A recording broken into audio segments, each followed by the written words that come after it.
Hello and welcome back to the Handwriting Academy. I'm the OT Dad, and for Lesson 8 we're going to be talking about our transition letters.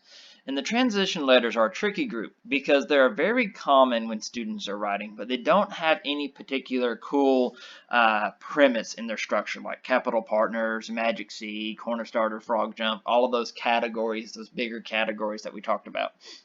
And so when working with your transition letters, the first several letters that you have are the remaining vowels because those are very common. So you have the U, you have I, and you have E. And these three letters here, U, I, and E, they take a little bit more reinforcing because they form a little differently than the rest. Our other lowercase letters that belong in that transition group are our lowercase L, lowercase k, y, and then j. Now, for your transition letters, the language that you use with your instruction is key. And again, some of these lowercase letters might be found in your student's name, and so those are going to be your priority. You always want to prioritize those letters that are in the student's name before you start worrying about the groups that I'm teaching you through the Handwriting Academy, because those are going to be the ones that they write the absolute most, because every single assignment they're putting their name on it, and every time they write their name they're reinforcing those motor patterns. So if it's the wrong motor pattern, it's negatively reinforcing and just furthering that poor penmanship. Because that's something that's interesting about handwriting, is that kids are writing, probably 5 hours a day. That's a lot of practice. That's a lot of repetition. And every single time they write their E wrong or an I wrong or whatever letter it might be, that's only reinforcing that motor pattern and making it even more difficult to correct. So you can do it like this, right? You go small line down, loop, and come back up. Small line down and dot your I.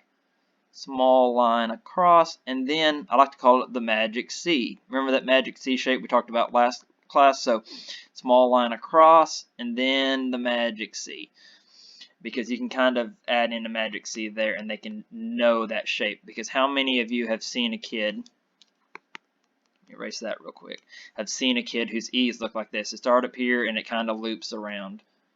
Or, that actually looks kind of nice, they oftentimes have a closed E shape. They're not really taking the time to draw one line across and then come around, touch that back side of that line. And so your language is going to be key here. L is just that tall straight line down. It's a tall letter. It's actually one of the first tall letters in the group, in the lowercase letters. For example, let me draw my line down here. You have your dotted line. So far, the only tall letters that we've taught are your T, and then we taught D in the magic C group. And so L is just that straight line down. Always remind your students that when they go up to the top line or down to the bottom line, that it's important that they touch the line and that they don't leave that gap there. Because when they start writing with wide ruled or college ruled paper, so many of our kids, they float their letters, here's their E and then their F, and they start floating them kind of up away from that line. And so really reinforcing that proper placement is going to really help them write efficiently later on.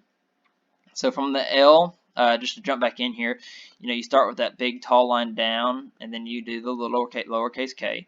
So this is similar to its capital counterpart, but it is a little different because it doesn't come down at the middle. It comes down in the lower half. So if you had that dotted line coming through here, it's going to be below that dotted line. And then Y is the same. So why do we put Y over here versus an uppercase Y in our capital partners? Because it's fairly uncommon and it sits on the line differently. It goes below that line, and it's one of what I call the basement letters. And aside from the G that we taught in our magic C category, this is the second basement letters, what I like to call them, that we teach. So you put it in here. They know what a Y looks like. They just remember to make sure that that line goes below the bottom line. And then when you teach them the J, they have that same concept of going down into the basement. So I like to teach the Y and the J because of those basement parts there. So there you have it. That's a hot mess, but there is our transition group of letters. There's no real quick, neat little catchphrase to use with these guys, but these are very, very, very common when your students are writing, especially when you're talking about first graders or kindergartners in that second half of the school year. So it's going to be important that they learn these letters fairly quickly. But that's it for Lesson 8. I will see you next Wednesday for Lesson 9 as we talk about my favorite group of letters, the diver letters.